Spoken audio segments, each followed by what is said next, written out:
All right. Hi. Welcome, Hey, everybody. Welcome, Leesa. thank you. Going. Today, we have decided that we would partner together and have a little mini chat session training, if you will, about blogging Yay. because it is, 2021 and blogging is not dead. It's still out there. It's still thriving. And it's a really great thing to incorporate into your wellness practice. So, that's what this is going to be about. This is a cool little quote that we found. As a blogger, everything you do flows from understanding your audience and seeking to help them, which is so true. And as a wellness practitioner, I'm sure that you already know that. It's all about figuring out what your audience wants and, offering something that connects to that. So this is kind of the agenda of what we are chatting about today. You're going to get to know us a little bit better and our background in blogging, which is interesting, and the reason why we decided to start this, what blogging is, why you should be blogging, best practices, and 5 takeaways that you can start applying to your business today. And I'm going to let Leesa kick it off with who she is and what she does. Well, thanks, Jenny, and welcome, everyone. My name is Leesa Klich, and I am a health writer and blogger and editor. I also consider myself a bit of a research nerd, so I do love diving into the science before writing or creating anything. And I have a background in biomedical toxicology, nutritional science. I also graduated from the Canadian School of Natural Nutrition, and I eventually evolved into really loving the content creation, the content research, and of course, learning all of the content marketing that goes along with just creating something, because gone are the days where you create a piece of content and people flock to it without any promotion. So that is one of the things we're going to talk about in today's presentation. Yeah. Oh my gosh. There's what you've studied is amazing. I love it. I love the science aspect of it.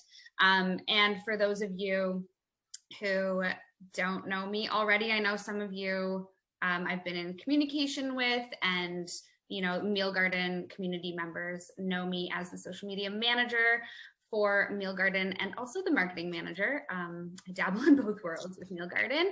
And I also am a graduate of CSNN, a registered holistic nutritionist, and have a content marketing agency. So background is from the blogging space, built a profitable blog in 2014. That's how I got into content marketing.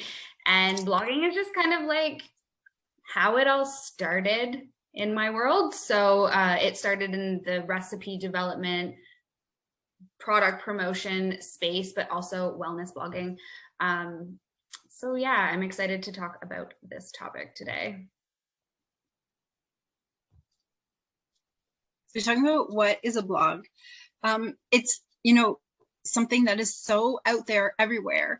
And really the whole purpose of having it is it's an extension of what you do and who you are. It's just something that it's a communication tool. It is online. We know everybody's online now, especially because of the pandemic, like everybody's online now. So it's really important to catch people where they are and meet your clients and potential ideal clients where they are. And that's part of the real foundation of a blog. So I put down here that it's also the foundation of your content marketing, because content marketing is this big sphere of creating content to market your business. So we're not talking about sales. We're not talking about copy on sales pages and sales emails. This is a different method of really marketing your business based on sharing your expertise and creating good content, and then using that to market your business. So it's very much a value-based way of marketing your business, by providing value to your clients and ideal clients. The blog, as we mentioned, is a communication medium, but the difference is you control it. It is not on somebody else's platform. It is not on a social media platform or something else that has their own rules. They have their own terms. They can pull the plug on you, whether they intend to personally, whether there's been complaints, whether they just change their policies, it doesn't matter. You own this communication medium on the internet, and that's why it's so important to have for your business. And also, we think of blogs a lot of times as writing, and that's really how it started way back when the internet had these really loud screeching noises to log in, and it took forever to load a single picture.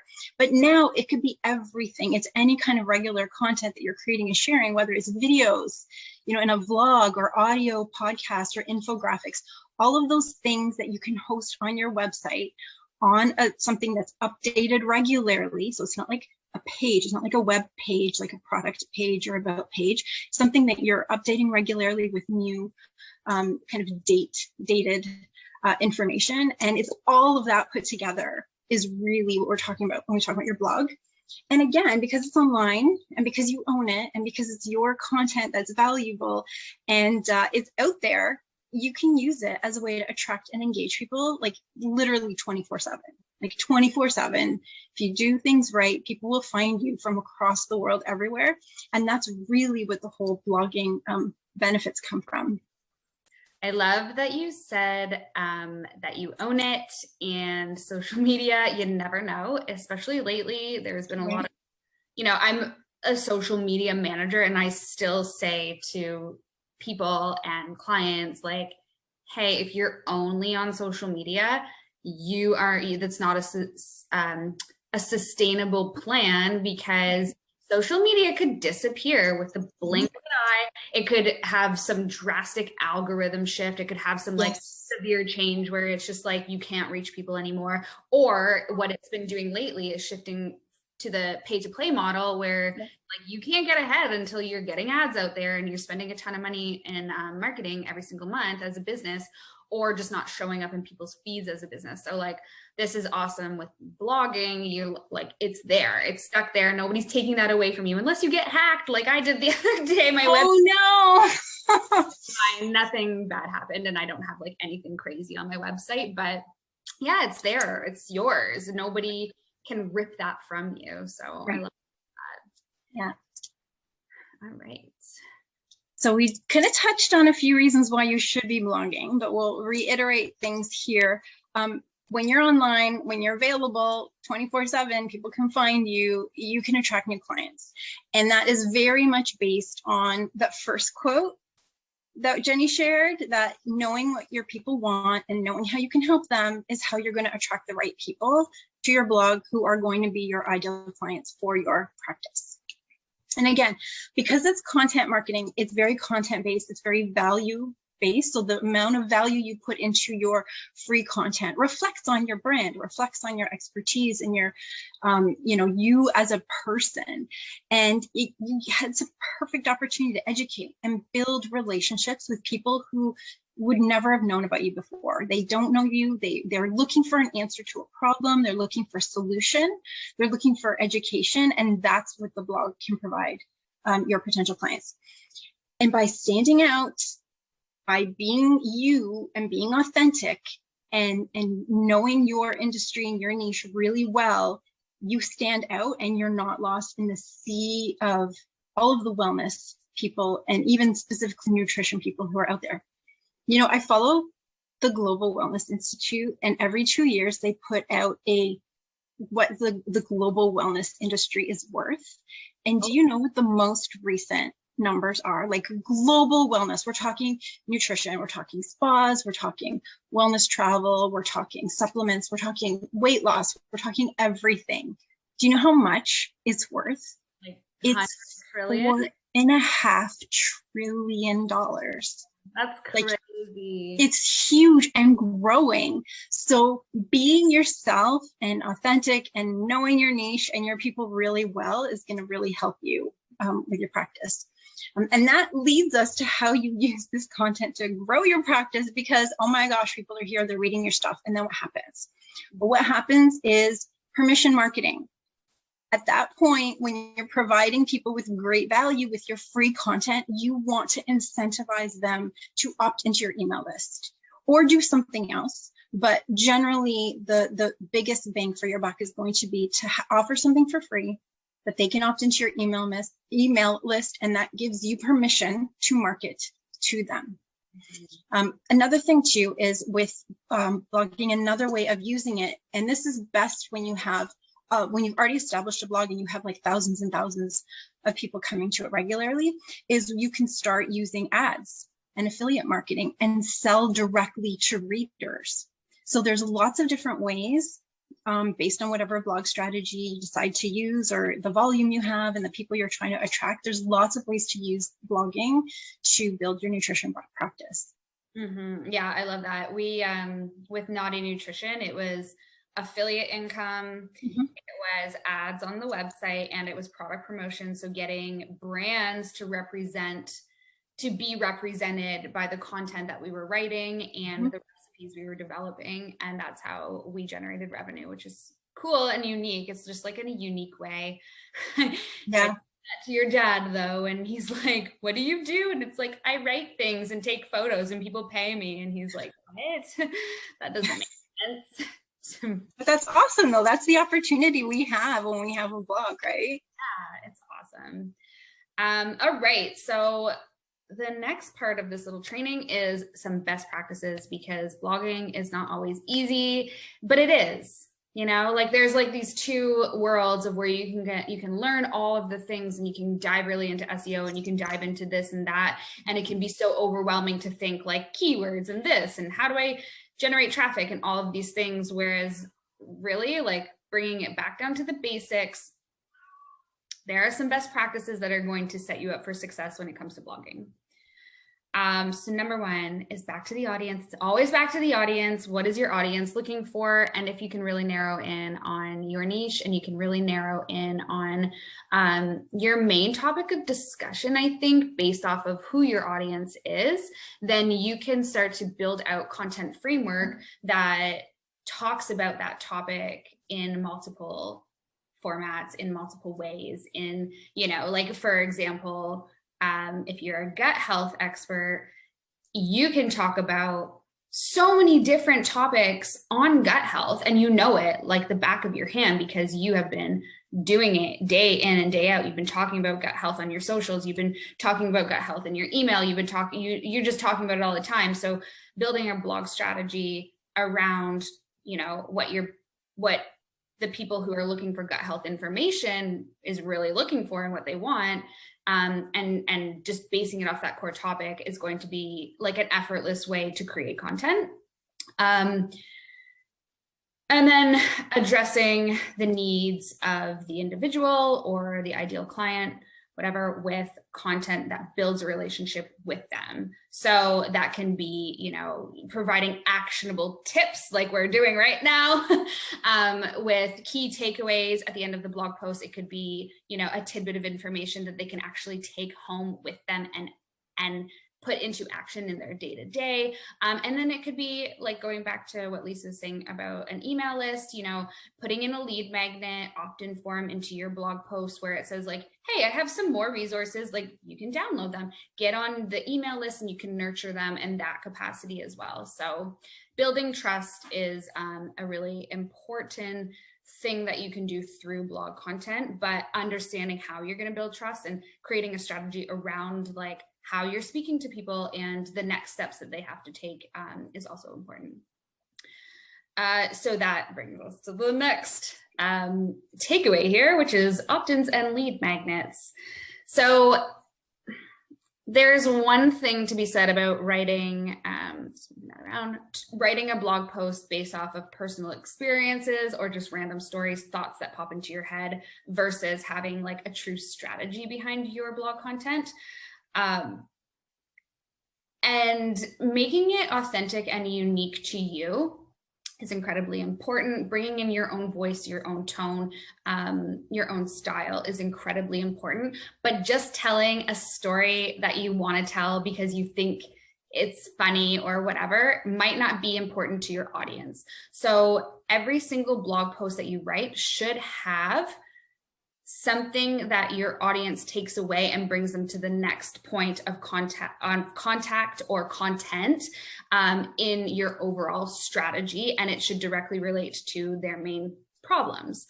And this call to action, or CTA, could be downloading a lead magnet, it could lead into a program sale, it could just be as simple as a recipe, or maybe a recipe that connects to a lead magnet, or a recipe that connects to a program sale. It could be follow more on social media. It could be watching a video on YouTube. There should be another source of information that goes to the next step in that content journey for your audience.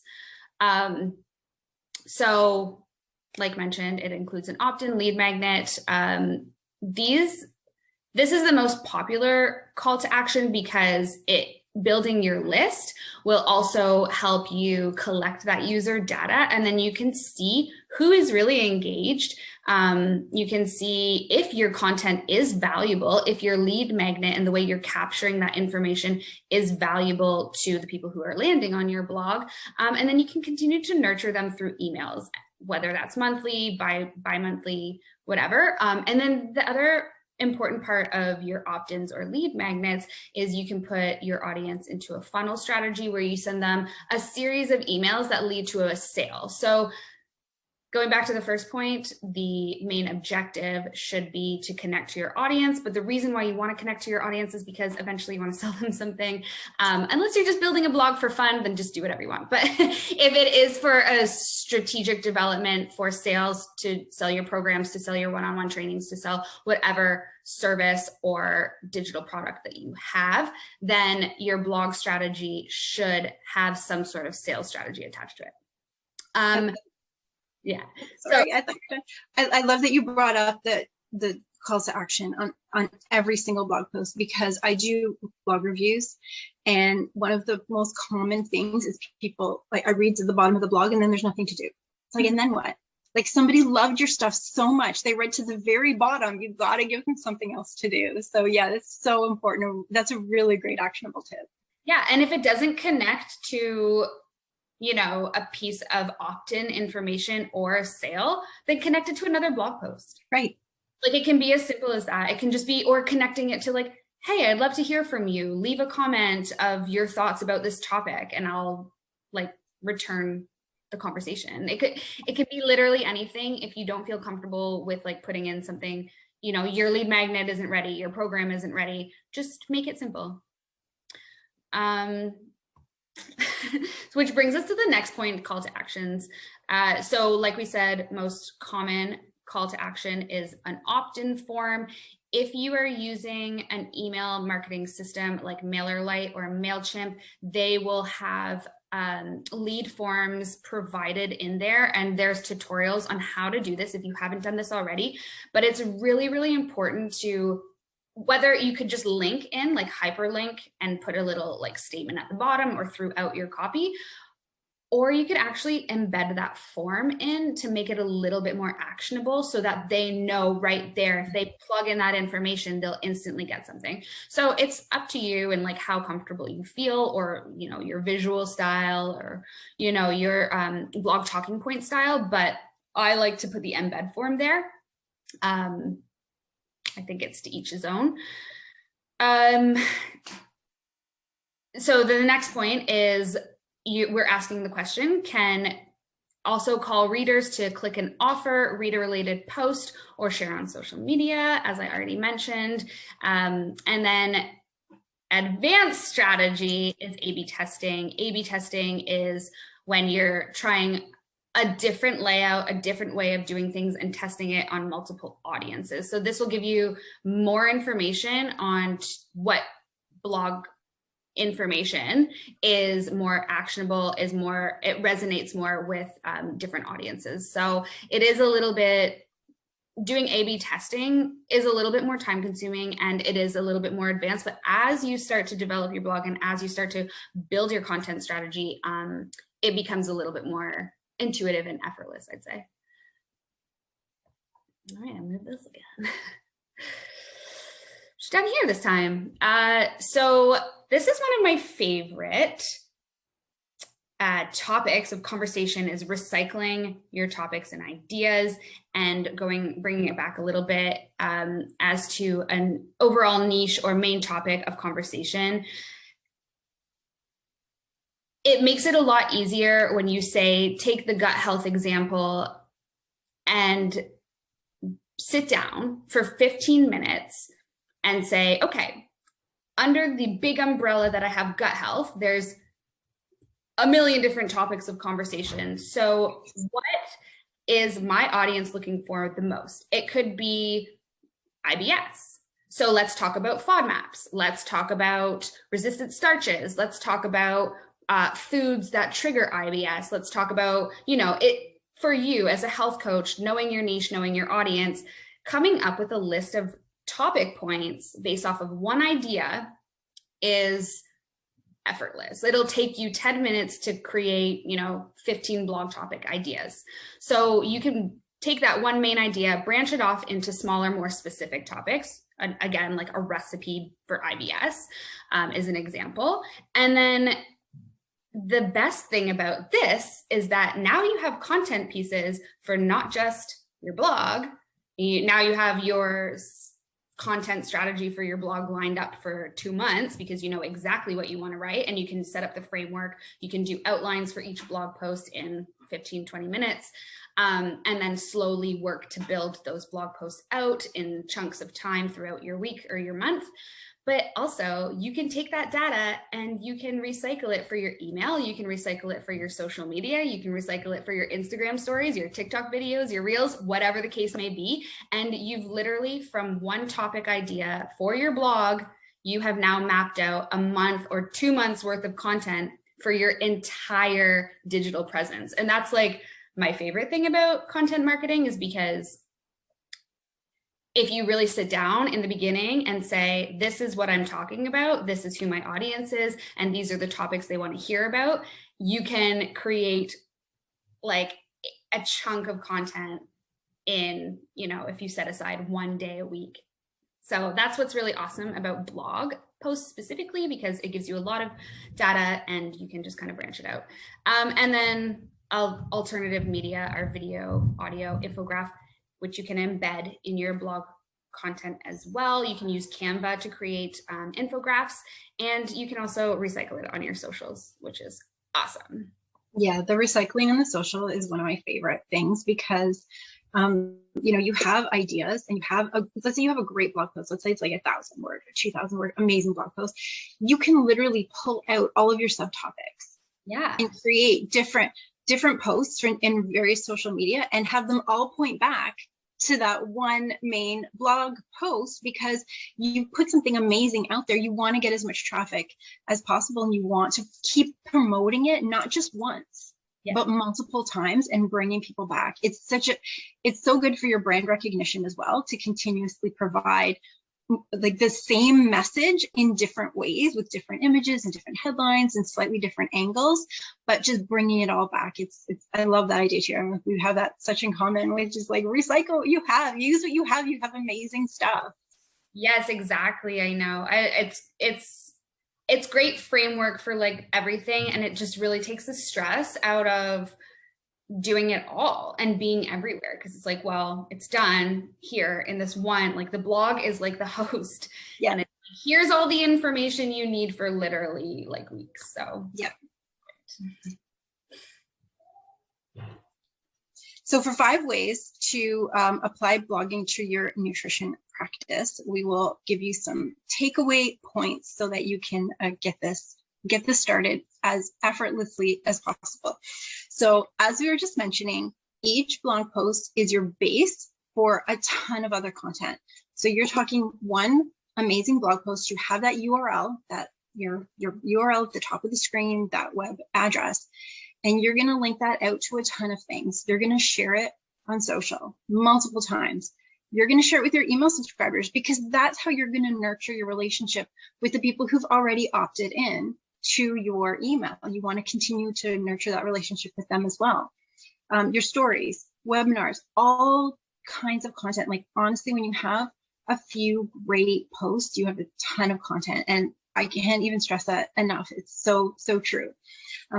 Another thing you can do is set aside, like batch create your content.